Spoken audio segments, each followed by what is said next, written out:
What's good, Modern Retro Show fam? Teacher Ready back with another history reaction.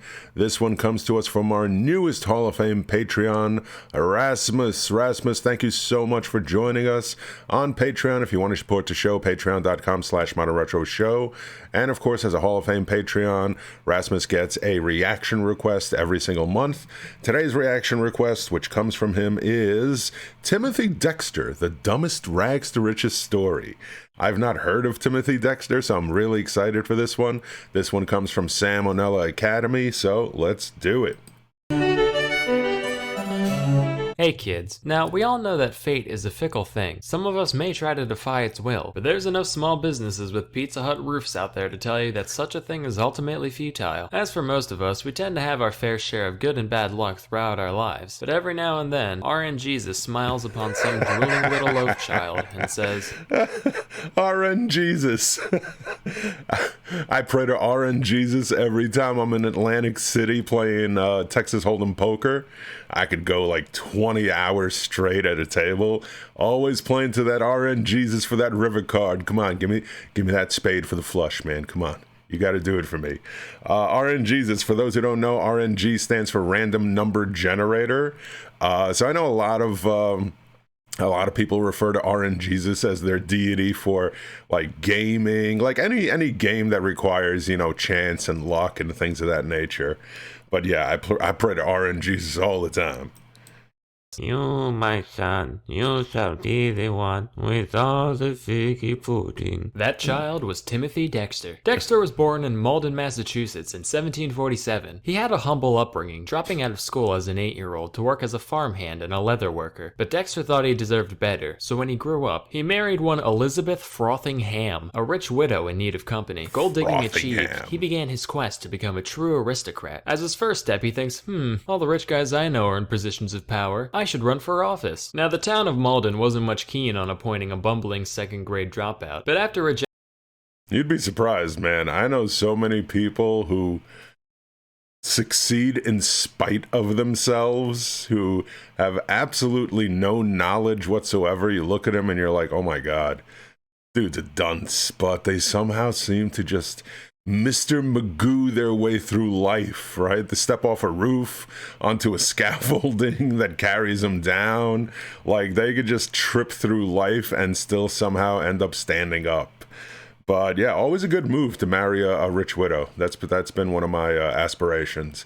Need to find me one of them rich widows, them old ladies that need that love. Rejecting dozens of petitions sent in by Dexter. They eventually gave up and decided to just make some shit up, leading to Dexter becoming the official informer of deer, tasking him with keeping logs on the local deer population. And over statistics of does and bucks alike, Dexter ruled with an iron fist, triumphantly concluding what many had already known, that there weren't any deer in Malden, Massachusetts. Satisfied with his political career. I mean, then again, look, in colonial times, you know, the vast majority of people were artisans, you know, farmers, blacksmiths. So something like, you know, informer of deer may sound ridiculous, but, you know, it would be a job that would be potentially important. You know, kind of like farming for moisture on Tatooine. So, but yeah, if there are no deer in the area, though, you know, it's kind of like, you know, being the informer of ice, you know, in the desert. Dexter then set his sights on greater financial ventures. So a little history, in 1775, as part of our growing independence from Britain, the Continental Congress decided to establish their own currency, known as the Continental Dollar, real creative there. Then the Revolutionary War started, and it dawned on people that these pieces of the Continental Dollar, real creative there. Then the I love the animation.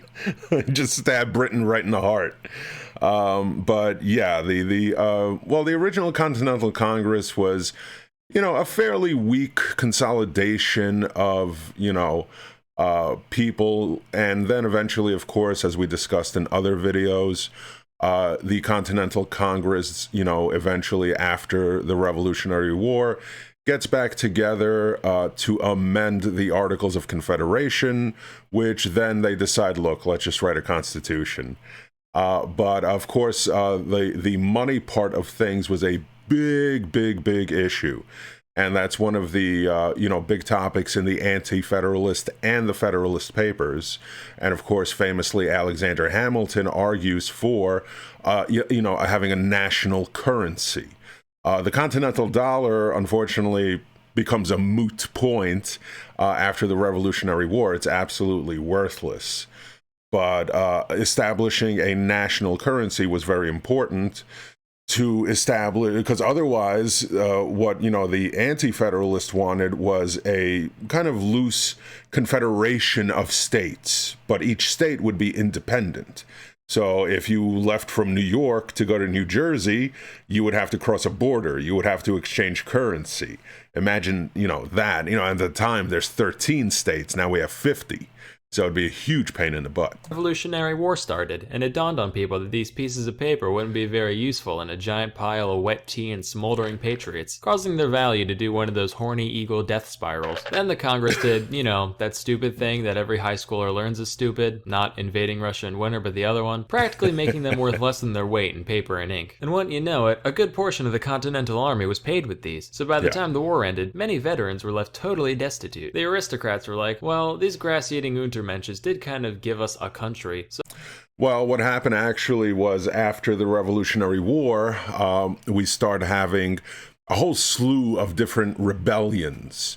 One of the first ones that we have was known as Shays' Rebellion. And Shays' Rebellion was over the fact that all of the members of the Continental Army were like, hey, we're still waiting to get paid, right? And that was one of the reasons behind, again, declaring this national government, a central government which would have power, to print money, create currency. So it was a means to an end, really, to create a uniform government and create the Constitution. Then you had the Whiskey Rebellion. You had all types of rebellions.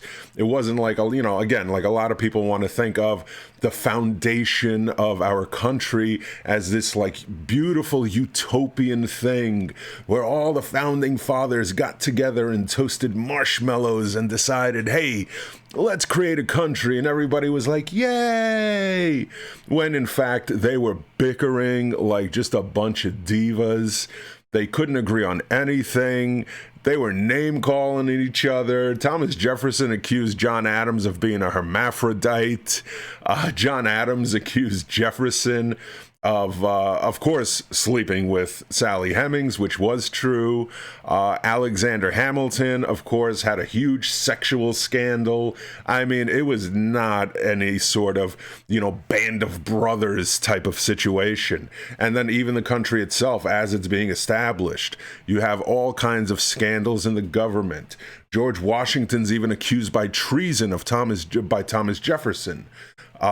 So it really did not go as smoothly as a lot of people think it did. So, whatever, we'll throw them a few cents and take this trash off their hands. Dexter was like, ooh, I'm a wealthman. I'm gonna do that too. And he spent the majority of his savings buying a boatload after boatload of the 1780s equivalent of Blockbuster gift cards. By all accounts, Blockbuster, man. I worked at Blockbuster while I was in high school, actually. It was one of the worst jobs ever because for whatever reason, even though we were open on weekends until 2 o'clock in the morning, 2 a.m. was closing time on Fridays and Saturdays.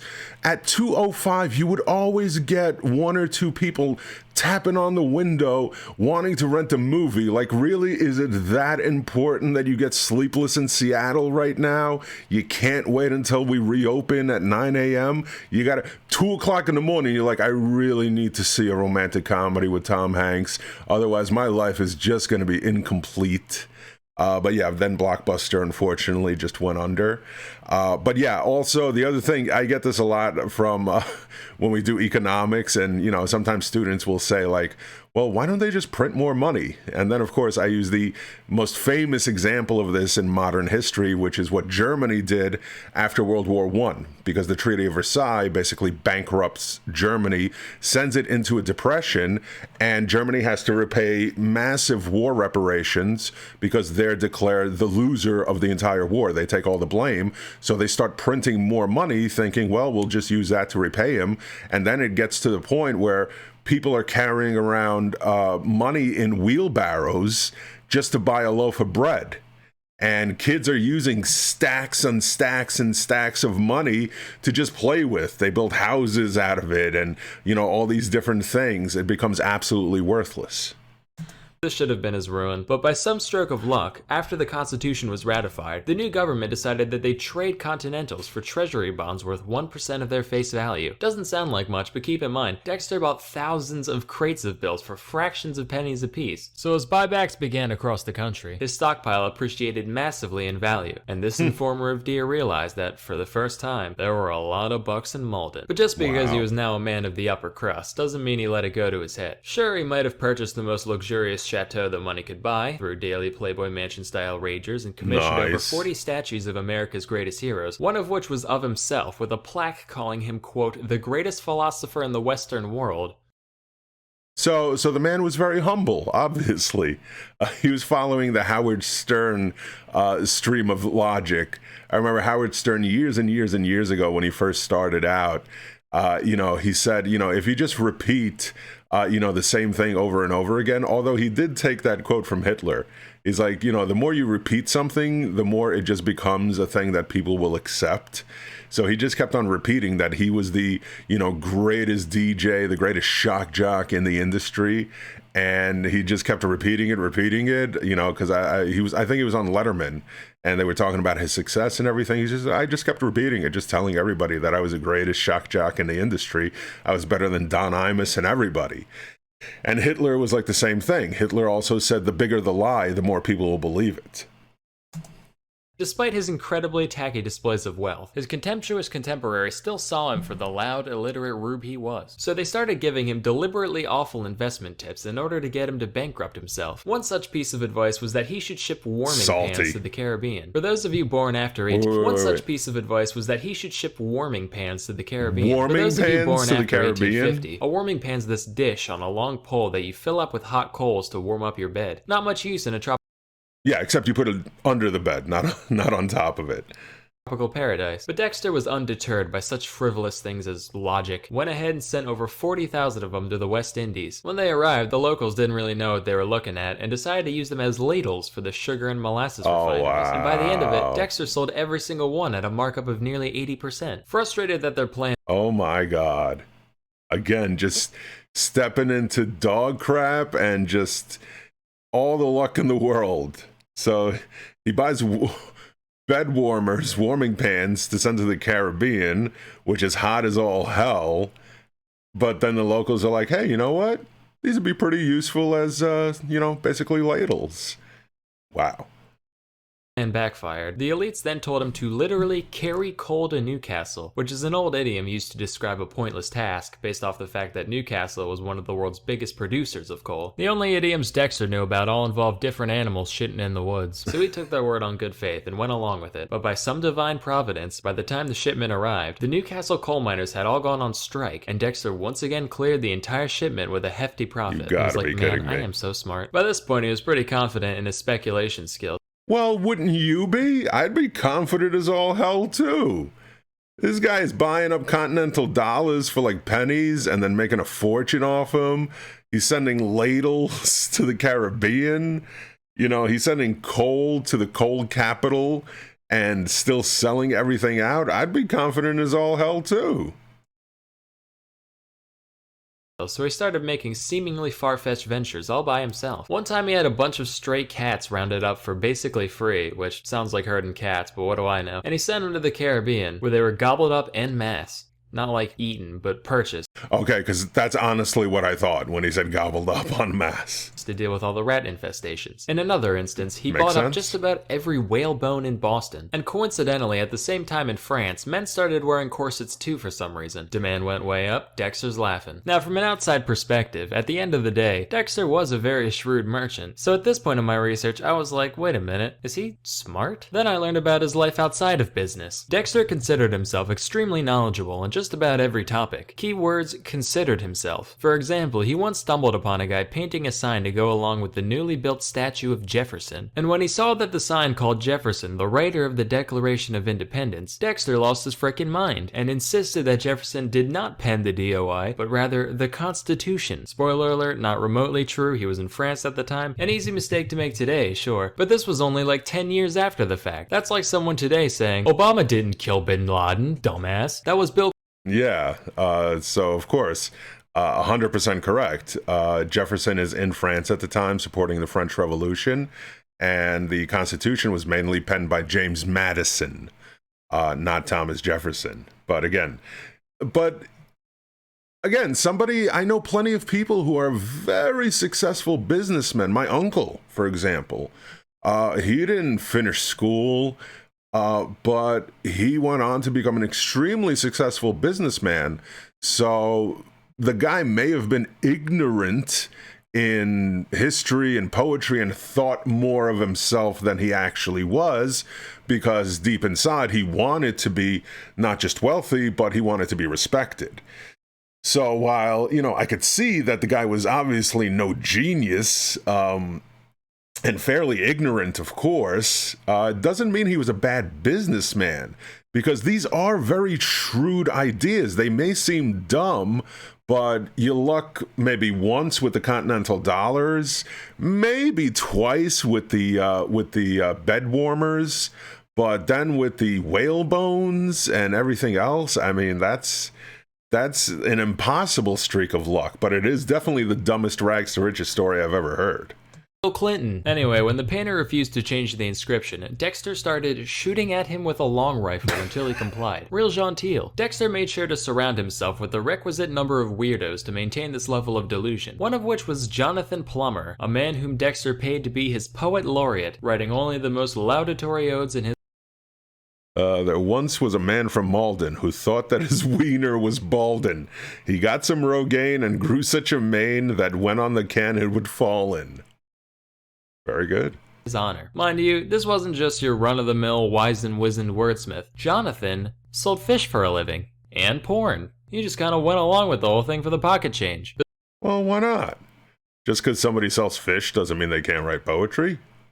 Besides his entourage, Dexter occasionally spent time with the total geeds known as his family. He had 2 children, whom the New England Historical Society describes as a half-mad drunk and a completely mad drunk, respectively. And he couldn't stand his wife on account of her perceived constant nagging, to the point where he would well, I think if any indication, I don't know how old his wife was, but they did say an older widow.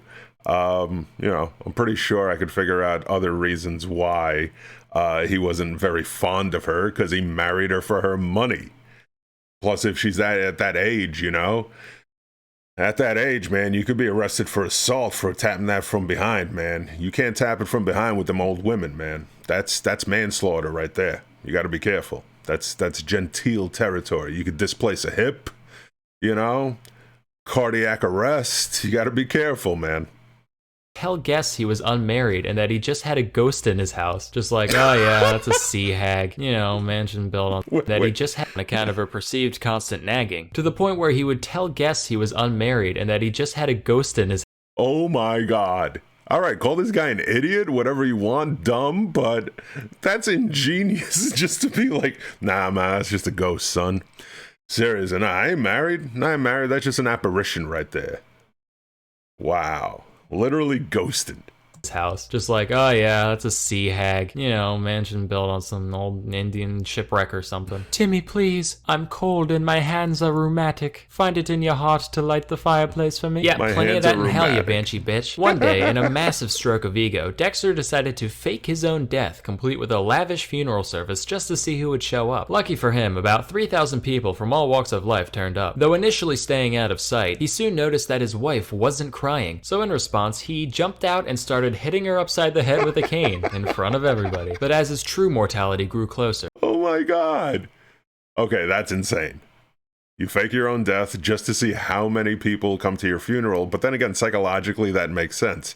This is a person who's looking to be accepted, who's looking to be respected and accepted, who's looking to be, again, somebody that people, you know, look up to as the great philosopher and all this stuff. And, you know, so while it's insane, it does make sense when you come from his perspective of things.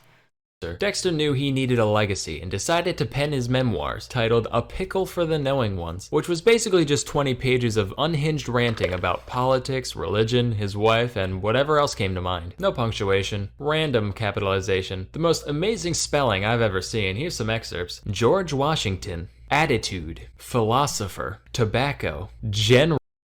Wow. Yeah. I've had one of my favorite ones was April Ham Lincoln.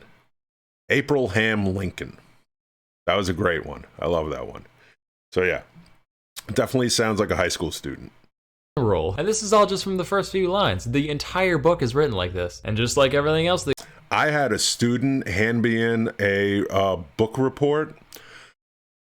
Brilliant student, very smart. But then again, that's why I'm not a huge fan of testing being the basis of grades. Because again, as long as you understand the process, look, you may not be a good writer, but homeboy wrote handwritten, very neat, 12 pages. All 12 pages, he used one period. So it's 12 pages and basically just 2 sentences.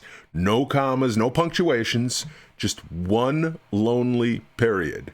I'm just convinced, you know, he was just tapping his pen on the page and just randomly, you know, it looked like a period. It was 12 pages of just one sentence, basically.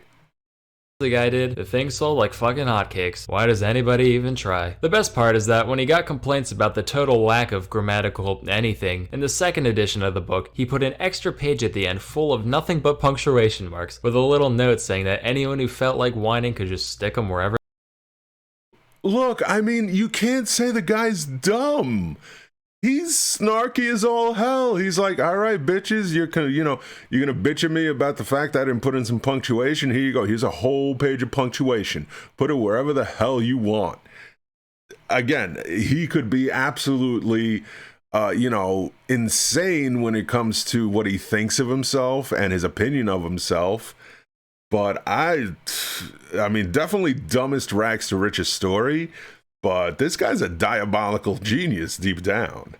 They wanted. Dexter died in 1806, and by and large, he probably should have ended up in Davy Jones's locker. But given the circumstances, I imagine the big man upstairs dropped his big deck of mortal soul trading cards at just the right moment, letting him slip through the pearly gates undetected. And legend has it that to this day, if you pray to the name Timothy Dexter, he'll look upon you kindly and share his skills with you all. Wait a minute. Share? Skill? Skillshare is an online learning community. Okay. Yeah. Support Skillshare. Support Sam Onella. Definitely, please, if you haven't done so. I'll put the original video link in the description. But that was fantastic. Thank you so much, Rasmus, for this great request. But yeah, I mean, if you really boil it down, is it any different from all the just dumbass ways that people become famous today and wealthy? I mean, there's plenty of it. I mean, even the Kardashian family achieved all their wealth out of, like, basically stupidity. I mean, there was nothing ingenious there.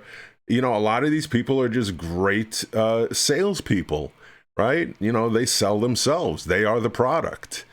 So, but that was definitely very, very funny. I loved it. I want to look into it. I also want to find his book that he wrote, Pickled Whatever. I'm going to find that and read that. But again, thank you guys so much. Please support the channel if you haven't done so yet. Please subscribe and also check out my other channel, Dad Vice, that I just started this week, where I teach you all the life skills that school didn't. And, of course, thank you to Rasmus, and we're going to shout out the Hall of Fame Patreons as we do every show. James, Spacey Doodle, Elena, Ulrike, Alex, Baba Mama, Aaron Shepard, Big J. Jobina, Clement, Vijandra, Moody Kakari, Alan, Dallas Seeger, Freeman, Nathan, and, of course, Rasmus, Abenetti, and hey, look at that video over there.